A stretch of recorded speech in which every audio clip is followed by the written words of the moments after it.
There are a couple of issues we have in front of us. One, Prime Minister Narendra Modi, he has left for the United States of America. It's supposed to be a very big, important visit. But what happened to the meeting? What happened in the meeting that took place between HM and a couple of other lawmakers?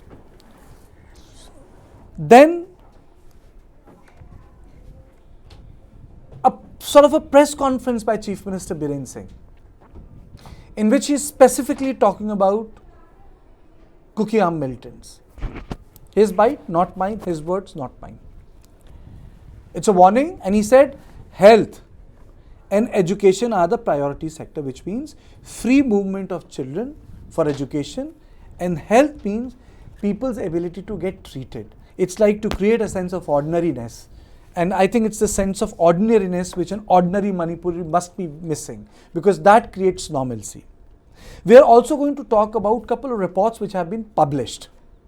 And those reports are on creation of buffer zone. One of the leading newspapers from New Delhi has reported that Army has done a mapping in which they have concluded this conclusion that the worst violence have taken place where two ethnicities are overlapping. Now, if we say that we create a buffer, isn't it like creating two mental spaces? Isn't it like giving into the logic of two administrations? Because you have created a buffer zone. So is that tactic correct to stabilize the situation?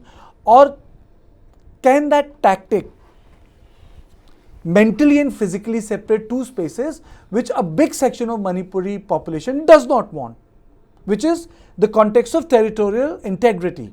So you dissect it from within. Then we have a reaction from Sitaram Yechuri. And lastly, we are also going to talk about the drug mafia. What is it? The seizures. How many tons of drugs have been seized? 271 tons. Where, and we have seen the epidemic of opiates in Mizoram. It's well documented. And now India has to deal with drugs in its northeastern border when it's already suffering from the Afghan drugs in Punjab, very locally and popularly in a narrative known as Chitta. Nishikant, my first question here is that the meeting was supposed to take place with the Prime Minister. Some lawmakers met Home Minister and submitted individual memorandums. Can you shed some light on that, sir? Regarding the memorandum given to the Prime Minister? Yes. Yesterday. You see, I personally, there was a lot of pressure from the people in Manipur for us. They wanted us to go and meet the central leadership, Prime Minister in particular. So I came on my own on the 13th itself. Prior to that, there was a meeting before, one day before Mr. Hemanta Biswas was in Manipur. 25 MLAs along with most of the ministers, of course the Chief Minister wasn't there, that meeting was held in the Speaker's chamber in Manipur Legislative Assembly, where everybody had decided that we should go to Delhi. After that, Mr. Hemanta Biswas came, so the next meeting, there were just fewer people. And then, I'm just telling you a sequence, and then on 12th, the Honorable Chief Minister had a press conference where I was called on by the CMO, and I went there to be a part of that. After that, I went back, and the Honorable Chief Minister did call me, asked me why I wasn't there for tea, and I told him I had to meet somebody. I said I'm going to Delhi tomorrow because the pressure is so high on us, and then I was totally communicating with the Chief Minister, all of us, and I landed up here, and then I saw on the 14th some few other MLAs were here, BJP MLAs. And then the NPP said, well, we'll go our own way.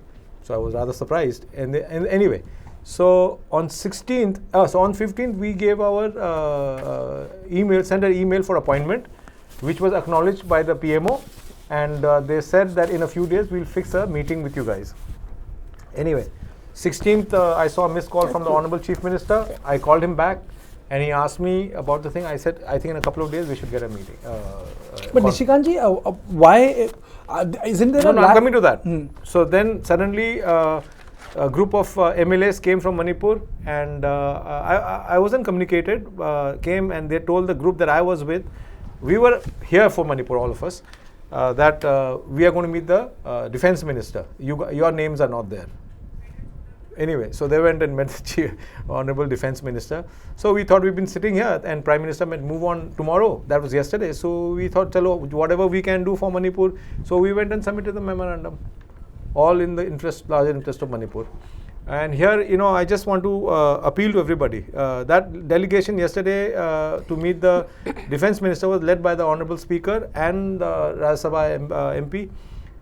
See, the goal is one. So I think that all of us, cutting across party lines, we should get it, become one and look out for Manipur. Politics can happen later on. So I think we need to unite, and try and do whatever we have to do together instead of doing petty politics here. I appeal to all politicians of Manipur. Isn't that one thing, Madam Kim, that is not happening? MLAs have met along the community lines, and there is a I wouldn't say lack of it, but a bit of a lackadaisical attitude in context of multiple levels meetings which could have taken place with the lawmakers, elected lawmakers, at the Home Secretary level, Home Minister level, at multiple levels those meetings would have taken place. That seems to be absent. Oh, that's very true. As I watch the TV shows and the speeches by various representatives as well as other leaders, I could see sharp differences in opinion, and also the thinking, the thought could be read from the expression of the faces. So ultimately you can see it, that even what you have just said is the index of the mind, that they come to Delhi or try to meet the ministers, prime ministers separately. That is already there even before. So I don't think I have to explain more than this, because everyone knows, so this is the dividing line. This is the dividing line. Brijesh, your thoughts on it, if you're there with me, that the meeting couldn't take place with the Prime Minister, it took place with the Defence Minister, and the sort of multiple level of meetings which could have happened seems to be lacking. Well, I don't think that there was going to be any meeting with the Prime Minister before his departure for the United States. Maybe once he's back from the United States and his extended tour, then there could be a meeting. But before that, chances of that meeting was highly unlikely, as we were told by PMO officials. One other thing is that yes, as Nishikant is saying, that there is a deep divide, and in this hour of crisis also, there are individuals or groups who do not hesitate to score a brownie point, as to project themselves as somebody who's the only one, or the group is the only group which is trying to spearhead and talk about how to end the political crisis that is unfolding in the state of Manipur. I think I completely agree with you when you say that that this Manipur is facing a very big crisis at its hand, and I mean the kind of humanitarian crisis which is unfolding there, forget violence and most of the things, is simply staggering. And I think if anybody who's a representative of Manipur a real representative of Manipur would want to douse the fire and not expand it or extend it. All the political parties, all the political MLAs should come together to find a solution. But Kartikeya, we have been covering this crisis from May 3rd, and going by, and purely based on our interaction with the intelligence of both Kuki as well as Maitis and also the lawmaker, the tone and tenor of the conversation is very disheartening. I don't see that we get to see any time soon about this meeting of minds, if I may say so, among the political class to make sure that the situation in Manipur returns to normalcy.